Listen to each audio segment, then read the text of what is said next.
what I want to know. So here you're going to ask yourself questions about this book. What do I want to learn when I read this book? And then after you're done reading, the L is for learned, what you learned. So did you answer your questions? Did these questions get answered while you read? Now, is there something you know now that you didn't know before?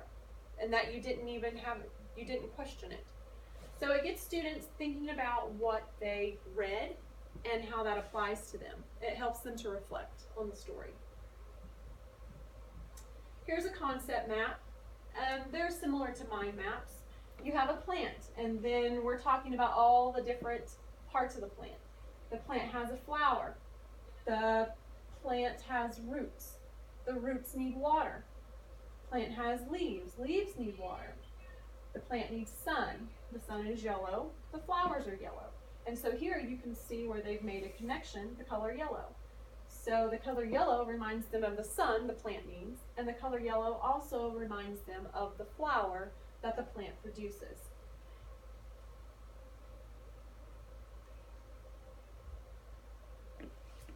Basically, metacognitive strategies are kind of like blueprints.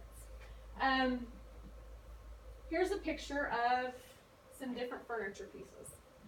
If you go to Walmart, Kmart, Target, they usually have furniture set up that you can choose from. They have desks, shelves, beds, lots of different pieces. And you find the desk you want, and you take the desk home, and the problem is it's not going to look like what it looked like in the store. You're going to open the box, dump it out, and it's going to be 235 pieces. It is not going to be the desk that you've seen when you were at Walmart. So when we think about that, we think about all these pieces. We have several pieces here. And the pieces represent your cognitive knowledge. Your cognitive knowledge is what you know. We have bigger pieces right here because there's some subjects that we may know a lot about. If we are very interested in birds, we may know a lot about birds. And then we have smaller pieces. Maybe the smaller pieces are about cars. We're not really interested in cars, so we have smaller pieces that represent the knowledge that we have about cars. So you have all these different pieces that represent your cognitive knowledge. And you don't know how those pieces fit together. You have to have a plan. You have to have some kind of a strategy to get all these pieces together. And that's basically where your metacognitive tools come in. So in that box of 235 pieces that you're going to find, and there's going to be some instructions. The instructions would be our metacognitive tool. They're going to tell us how we put everything we know together to help us build this desk so that it looks like the desks that we've seen in Walmart. And hopefully at the end you have a piece of furniture that looks just like the piece of furniture that you've seen in the store. Most people are going to need the instructions. If you're like me, you try to do it without the instructions and you have a big hole in the top of your desk.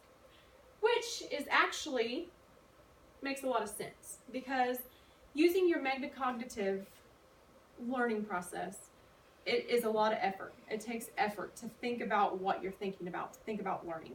And it has to be something that we practice a lot.